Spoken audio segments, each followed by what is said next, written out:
Hi friends, ఈరోజు మీకు crack మూవీని ఎక్స్ప్లెయిన్ చేయబోతున్నాను. తెలుగు కాదు, హిందీ. మూవీ స్టార్ట్ అవ్వగానే ముంబైలో ఉన్న మన హీరో సిద్ధుని చూపిస్తారు. సిద్ధు లోకల్ ట్రైన్ లో వెళ్తూ కొన్ని స్టంట్స్ చేస్తూ ఉంటాడు. అతను ఇలా కథలు పడేటప్పుడు సిద్ధు ఫ్రెండ్స్ వీడియో తీస్తూ ఉంటారు. లాస్ట్ కి ఒక స్టంట్ చేస్తాడు, మైండ్ బ్లాక్ అంతే. స్పీడ్ గా వెళ్తున్న ట్రైన్ లో నుంచి సడన్ గా కిందికి దూకేసి అలా జేబులో చేయి పెట్టుకుని నడుచుకుంటూ వెళ్తుంటాడు. కిందికి రాగానే పోలీసులు పట్టుకుని జైల్లో పడేస్తారు. కాసేపటి తర్వాత వాళ్ళ ఫాదర్ వచ్చి సిద్ధుని విడిపించి ఇంటికి తీసుకెళ్లి చాలా తిడుతూ, రే నాన్న, ఇలాంటి స్టంట్స్ చేస్తే నీకేం వస్తుంది చెప్పు, నువ్వు స్పోర్ట్స్ లోకి వెళ్లి ఇండియాకి మెడల్ తీసుకుని రారా, లేదంటే గవర్నమెంట్ జాబ్ ట్రై చేయి, రిటైర్ అయ్యాక పెన్షన్ అయినా వస్తుంది. ఇలాంటి చెత్త స్టంట్స్ చేస్తే నీ జీవితమే పాడవుతుంది, మళ్ళీ ఇలాంటివి ట్రై చేయకని చెప్తాడు. సరే నాన్న, నేను స్పోర్ట్స్ లోకి వెళ్లి మెడల్ తీసుకుని వస్తా, కానీ ఏంటి లాభం, నాకు చాలా డబ్బు కావాలి, అంత డబ్బు స్పోర్ట్స్ లో ఇవ్వలేరు కదా అని చెప్తాడు. రే, నీకు డబ్బే కదా కావాలి, నాతో రారా అని చెప్పి కబోర్డ్ లో నుంచి ఒక బ్యాగ్ తీసి ఇస్తాడు. ఆ బ్యాగ్ లో చాలా మనీ ఉంటుంది. అప్పుడు వాళ్ళ నాన్న మాట్లాడుతూ, రే, మీ అన్న కూడా నీలాగే డబ్బు డబ్బు అని డబ్బు కోసం వెళ్లి వాడి ప్రాణాలని పోగొట్టుకుని మనకు ఈ డబ్బుని పంపించాడు, కానీ ఈ డబ్బుని అమ్మ గాని నేను గాని ఇప్పటి వరకు ముట్టుకోలేదని చెప్తాడు. అది వినగానే సిద్ధుకి వాళ్ళ అన్న గుర్తొచ్చి చాలా ఎమోషనల్ అయిపోయి అక్కడ నుంచి బయటికి వెళ్ళిపోతాడు.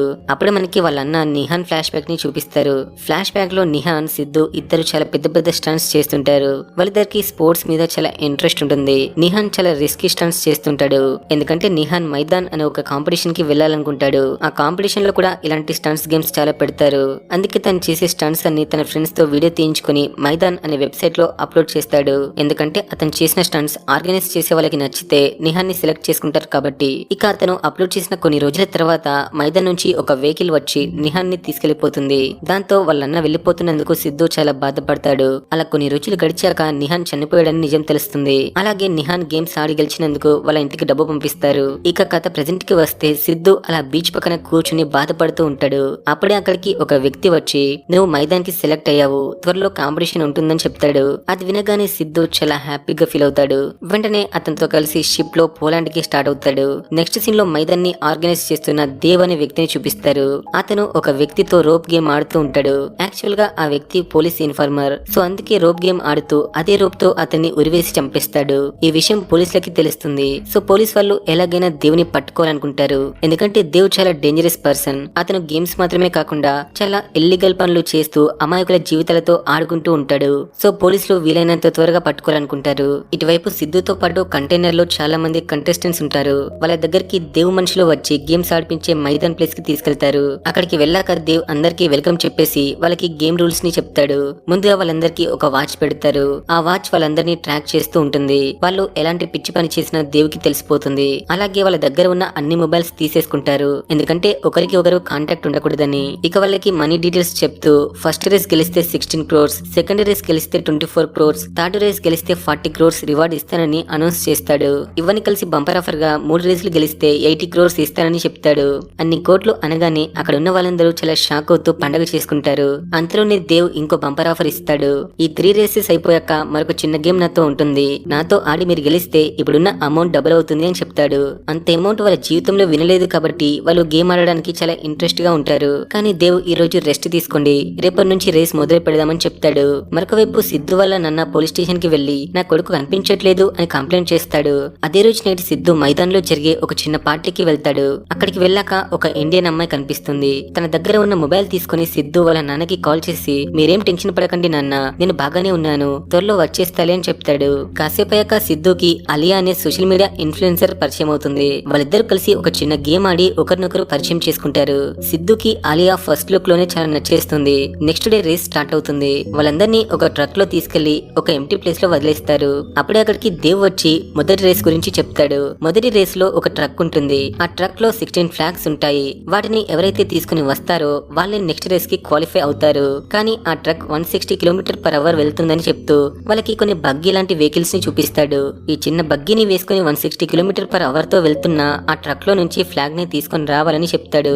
కానీ ఆ వెహికల్స్ ని వేరే వాళ్ళు కంట్రోల్ చేస్తూ ఉంటారు. అక్కడున్న పార్టిసిపెంట్స్ అందరూ కూడా ఆ చిన్న బగ్గీని పట్టుకోవడానికి చాలా కష్టపడుతూ ఉంటారు. కొందరైతే పరిగెత్తుతూనే చనిపోతూ ఉంటారు. మన హీరో చాలా కష్టపడి వెహికల్ ని పట్టుకుంటాడు. వీళ్ళు చేసే ఈ రేస్ ని ప్రపంచం మొత్తం లైవ్ లో చూస్తూ ఉంటుంది. ఇండియానే కాకుండా చాలా కంట్రీస్ మొబైల్ ఫోన్స్ కి అతుక్కుపోతారు. అంత ఇంట్రెస్టింగ్ గా లైవ్ చూస్తూ ఉంటారు. ఈ లైవ్ ని పోలీసులు చూసి చాలా మంది చనిపోతున్నందుకు బాధపడుతూ ఉంటారు. ఇక గేమ్ లోకి వచ్చేస్తే దేవ్ చాలా సింపుల్ గా ఫ్లాగ్ తీసుకొని రమ్మంటాడు కదా, కానీ అక్కడ చాలా ప్రమాదాలు ఎదురవుతాయి. పెద్ద పెద్ద రాళ్ళు వచ్చి వాళ్ళ మీద పడుతూ ఉంటాయి. వాటన్నిటిని దాటుకొని మన హీరో లాస్ట్ కి ఆ ఫ్లాగ్ ని తీసేసుకుంటాడు. ఇక లైవ్ లో చూస్తున్న వాళ్ళందరూ చాలా హ్యాపీగా ఫీల్ అవుతారు. అందరికంటే ఎక్కువగా ఆలియా చాలా హ్యాపీగా ఫీల్ అవుతుంది. ఇక చనిపోయిన వాళ్ళందరినీ దేవు మనుషులు తీసుకెళ్తూ ఉంటారు. చూస్తుంటే స్క్విడ్ గేమ్ నాకు అనిపిస్తుంది కదా, అంత లేదులే. వాళ్ళని చూడగానే సిద్ధుకి చనిపోయిన వాళ్ళన్న గుర్తొస్తూ ఉంటాడు. కాసేపాక అందరూ పార్టీ చేసుకుంటూ ఉంటారు. అక్కడే సిద్ధుకి ఆలియా కనిపిస్తుంది. ఆలియా సిద్ధుని చూడగానే వావ్ సిద్ధు, నువ్వు కుమ్మేశావు, నువ్వు చాలా బాగా గేమ్ ఆడావు అని చెప్పి సిద్ధుని లైక్ చేయడం స్టార్ట్ చేస్తుంది. ఆ తర్వాత తన ఇంటికి తీసుకెళ్లి కిస్ ఇస్తుంది. వాళ్ళని ఫాలో చేస్తూ పోలీస్ ఆఫీసర్ అమీ జాక్సన్ వస్తుంది. సిద్ధు బయటికి రాగానే తన సిద్ధు దగ్గరికి వెళ్లి నువ్వు నాకు ఒక చిన్న హెల్ప్ చేస్తావా, దేవ్ గురించి ఇన్ఫర్మేషన్ ఇస్తావా, అతన్ని పట్టిస్తావా అని అడిగితే ఇవన్నీ నేను ఎందుకు చేయాలి, నేను చేయనని చెప్తాడు. అవునా, నువ్వు నాకు హెల్ప్ చేయకపోతే నేను నిన్ను జైల్లో పడేస్తాను. నాకు తెలుసు నువ్వు పాస్పోర్ట్ లేకుండా మా కంట్రీలోకి వచ్చావని, సో నువ్వు ఇల్లీగల్ గా మా కంట్రీకి వచ్చినందుకు నేను నిన్ను అరెస్ట్ చేస్తా అని చెప్తుంది. అది వినగానే మనోడు చాలా టెన్షన్ పడుతూ ఉంటాడు. అప్పుడు అమ్మి సిద్ధుకి ఒక చిప్ చూపిస్తూ ఈ చిప్ ని నీ దగ్గర పెట్టుకో, అప్పుడు దేవ్ మాట్లాడే ప్రతి విషయం మాకు తెలుస్తుందని చెప్తుంది.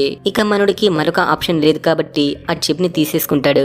నెక్స్ట్ డే మార్నింగ్ సిద్ధు మైదాన్ కి వచ్చేస్తాడు. రాగానే దేవ్ మనుషులు ఏమీ మాట్లాడకుండా సిద్ధుని కొడుతూ ఉంటారు. దాంతో సిద్ధుకి కోపం వచ్చి ఎందుకు కొడుతున్నారు అని అడిగితే అక్కడ ఉన్న వ్యక్తి సిద్ధు నిన్న నైట్ పోలీసులతో మాట్లాడిన వీడియో ఫుటేజ్ చూపిస్తాడు. ఆ తర్వాత మనోడు కూడా 4-5 దంచి దేవ్ దగ్గరికి వెళ్లి జరిగిందంతా చెప్తూ ఆ పోలీసులకి నాకు ఎలాంటి సంబంధం లేదు, వాళ్ళే నా వెంటపడి ఈ చిప్ ఇచ్చారని చెప్పి దేవ్కి చూపిస్తాడు. దేవ్ ఆ చిప్ ని కాలుతో తొక్కి పడేస్తాడు. కానీ సిద్ధు దగ్గర ఇంకో చిప్ ఉంటుంది. ఆ చిప్ ని దేవ్కి తెలియకుండా దేవ్ దగ్గర పెట్టేస్తాడు. Next day morning second race ఉంటుంది. అందరూ హ్యాపీగా ట్రక్ లో వెళ్తూ ఉంటారు. మరొక వైపు దేవ్ స్మగ్లింగ్ చేయడానికి ప్లాన్ చేస్తూ ఉంటాడు. ఈ విషయం పోలీస్ వాళ్ళకి తెలిసి దేవ్ ట్రాన్స్పోర్ట్ చేస్తున్న కొన్ని బ్రీఫ్ కేసులని పట్టుకుంటారు. కానీ వాటికి లాక్ సిస్టమ్ ఉంటుంది. ఆ బ్రీఫ్ కేసుల పాస్వర్డ్ వాళ్ళ దగ్గర ఉండదు. ఈ విషయం దేవ్ కి తెలిసి సిద్ధు మీద డౌట్ వస్తుంది. వెంటనే సెకండ్ రేస్ క్యాన్సిల్ చేసి అందరినీ మైదాన్ కి పిలిపిస్తాడు. అక్కడికి వెళ్ళాక దేవ్ సిద్ధుతో మాట్లాడుతూ నువ్వు నెక్స్ట్ రేస్ ఆడాలంటే నేను చెప్పినట్టు చేయాలి. ఫస్ట్ నువ్వు పోలీస్ వాళ్ళకి కాల్ చేసి నేను దొరికిపోయాను, నన్ను మీరే ఈ దేశం నుంచి పంపించాలని అడగమని చెప్తాడు. సిద్ధు అమ్మికి కాల్ చేసి దేవ్ చెప్పినట్టే చెప్తాడు. అప్పుడు అమ్మి సరే అని చెప్పి ఒక లొకేషన్ పంపిస్తుంది. సిద్ధు అమ్మి దగ్గరికి వెళ్లి ఇదంతా ఒక ప్లాన్, మీ దగ్గర ఉన్న ఆ బ్రీఫ్ కేసుని పట్టుకోవడానికి దేవ్ నాతో పాటు వచ్చాడు, మీరు ఇక్కడ నుంచి పారిపోండి అని చెప్తాడు. కానీ అంతలోనే దేవ్ వచ్చి షూట్ చేస్తూ ఉంటాడు. ఆమె సిద్ధుతో మాట్లాడుతూ మీ అన్న గేమ్ ఆడుతూ చనిపోలేదు, ఇదిగో ఈ దేవే చంపేశాడు అని చెప్తుంది. అది వినగానే సిద్ధు చాలా షాక్ అవుతూ మా అన్నని చంపింది నువ్వేనా అని అడిగితే దేవ్ ఏమీ చెప్పాడు. దాంతో సిద్ధుకి కోపం వచ్చి ఆ ఏరియా మొత్తం బ్లాస్ట్ చేస్తాడు. బ్లాస్ట్ అవ్వగానే అందరూ అక్కడ నుంచి పారిపోతారు. కట్ చేస్తే నిహాన్ ఎలా చనిపోయాడో చూపిస్తారు. యాక్చువల్ గా ఫైనల్ రేస్ దేవ్ కి అలాగే నిహాన్ మధ్య జరుగుతుంది. వాళ్ళిద్దరూ ఆకాశం నుంచి బైక్ తో సహా కిందికి దూకి కింద ఉన్న ఫ్లాగ్ ని తీసుకోవాలి. దేవ్ హ్యాపీగా పారాషూట్ తో కిందికి దిగి ఫ్లాగ్ తీసుకుంటాడు. కానీ నిహాన్ పారాషూట్ పనిచేయకపోవడంతో ఒక బిల్డింగ్ లో పడిపోయి చనిపోతాడు. ఇక ప్రెసెంట్ కి వచ్చేస్తే రిస్కీ ఆపరేషన్ చేసినందుకు అమ్మిని సస్పెండ్ చేస్తారు. దాంతో తను చాలా బాధపడుతూ ఆఫీస్ నుంచి వెళ్లిపోతుంది. ఇటువైపు సిద్ధు ఆలియాకి కాల్ చేసి తనని చాలా తిడుతూ ఉంటాడు. ఎందుకంటే సిద్ధు ఫస్ట్ టైం అమ్మితో మాట్లాడుతున్నప్పుడు తనే వీడియో తీసి దేవ్ మనుషులకి పంపిస్తుంది కాబట్టి. అందుకే ఆలియాని చాలా తిట్టి చాలా బాధపడుతూ నన్నే మోసం చేస్తావా, నేను చాలా నమ్మాను కదా, చాలా లవ్ చేశాను అని పిచ్చోడిలా మాట్లాడుకుంటూ డ్రింక్ తాగుతూ వెళ్తూ ఉంటాడు. అలాగే నిహాన్ ని మర్డర్ చేశారనుకొని చాలా బాధపడుతూ ఉంటాడు. ఆ తర్వాత సిద్ధు అమ్మి దగ్గరికి వెళ్లి మా అన్నని ఎవరు చంపారో చెప్పు అని అడుగుతూ ఉంటాడు. నీకు మీ అన్నయ్య ఎలా చనిపోయాడో తెలియాలంటే నువ్వు మళ్ళీ మైదాన్కి వెళ్ళాలి, అక్కడ నీకు సమాధానం దొరుకుతుంది అని చెప్తుంది. నెక్స్ట్ డే మార్నింగ్ మైదాన్ లో సెకండ్ రేస్ గురించి దేవ్ అందరితో చెప్తూ ఉంటాడు. అలాగే ఈ రేస్ నుంచి సిద్ధు తప్పుకున్నాడని అందరితో చెప్తూ ఉన్నప్పుడు సిద్ధు ఎంట్రీ ఇస్తాడు. సిద్ధుని చూడగానే దేవ్ కి చాలా మండిపోతూ ఉంటుంది. ఎందుకంటే సిద్ధు వల్లనే కదా దేవ్ చేసే ఇల్లీగల్ పనుల గురించి పోలీసులకి తెలిసింది. అందుకే దేవ్ సిద్ధుని కాంపిటీషన్ నుంచి బయటికి పంపించాలని ట్రై చేస్తూ ఉంటాడు. కానీ దేవుని మార్క్ అనే వ్యక్తి ఆపుతూ సిద్ధు ఈ రేస్ లో ఖచ్చితంగా పార్టిసిపేట్ చేయాలి అని చెప్తూ ఉంటాడు. యాక్చువల్ గా ఈ మైదాన్ గేమ్ ని క్రియేట్ చేసింది మార్కే. సో మార్క్ ఏం చెప్తే అది దేవ్ అందరితో చెప్తూ ఆడిపిస్తూ ఉంటాడు.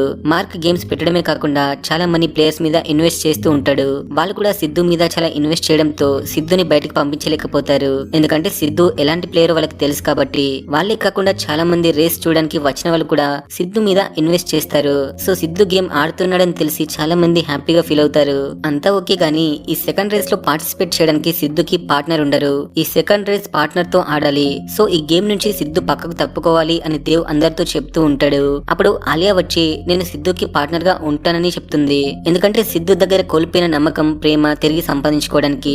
సిద్ధు కూడా ఆలియాని రేస్ లోకి ఇన్వైట్ చేస్తాడు. ఇక రేస్ స్టార్ట్ అవుతుంది. వాళ్ళు స్కేటింగ్ చేస్తూ చాలా స్పీడ్ గా వెళ్తుంటారు. వాళ్ళ వెనకాల కొన్ని డాగ్స్ పరిగెత్తుకుంటూ వస్తుంటాయి. ఆ డాగ్స్ నుంచి తప్పించుకుని ఎక్కడెక్కడ ఫ్లాగ్స్ ఉంటాయో వాటిని కలెక్ట్ చేసుకోవాలి, లేదంటే ఆ కుక్కలు కొరికి కొరికి చంపేస్తాయి. అందరూ ఫ్లాగ్స్ తీసుకోవడానికి వెళ్తూ ఉంటారు. మరికొందరు తీసుకోలేక కుక్కలకి బలైపోతూ ఉంటారు. ఇక చివరికి మన హీరో ఒక పెద్ద స్టంట్ చేసి కరెంట్ తీగల మధ్య ఉన్న ఫైనల్ ఫ్లాగ్ ని తీసుకుంటాడు. దాంతో మన హీరో 24 crores గెలుచుకుంటాడు. నెక్స్ట్ సీన్ లో మనకి మార్క్ ని చూపిస్తారు. మార్క్ చిన్నప్పటి నుంచి గేమ్స్ ఆడేవాడు కాదు. వాళ్ళ నాన్న ఒక క్రిమినల్, అందుకే అతనితో ఎవరు గేమ్స్ ఆడేవారు కాదు. మార్క్ పెద్దయ్యాక తనే ఒక మంచి ప్లేస్ ని క్రియేట్ చేసి ఇప్పుడు గేమ్స్ కండక్ట్ చేస్తూ ఉంటాడు. అలాగే దేవుని చిన్నప్పుడే మార్క్ అడాప్ట్ చేసుకుని పెంచి పెద్ద చేసి ఒక మంచి పొజిషన్ లో కూర్చోబెడతాడు. కానీ దేవేమో మార్క్ కి తెలియకుండా స్మగ్లింగ్ చేస్తూ ఉంటాడు. ఇప్పుడు ఈ స్మగ్లింగ్ విషయం మార్క్ కి తెలిసి చాలా బాధపడుతూ ఉంటాడు. అప్పుడే అక్కడికి దేవ్ వచ్చి స్మగ్లింగ్ ఎందుకు చేస్తున్నాడో చెప్తాడు. మనం ఈ మైదానంలో ఎక్కువ రోజులు గేమ్స్ కండక్ట్ చేయలేం, ఎందుకంటే పోలీసులు ఏదో ఒక రోజు ఈ మైదానాన్ని క్లోజ్ చేపిస్తారు. సో అందుకే నేను ఒక కొత్త ప్రపంచాన్ని సృష్టిస్తాను.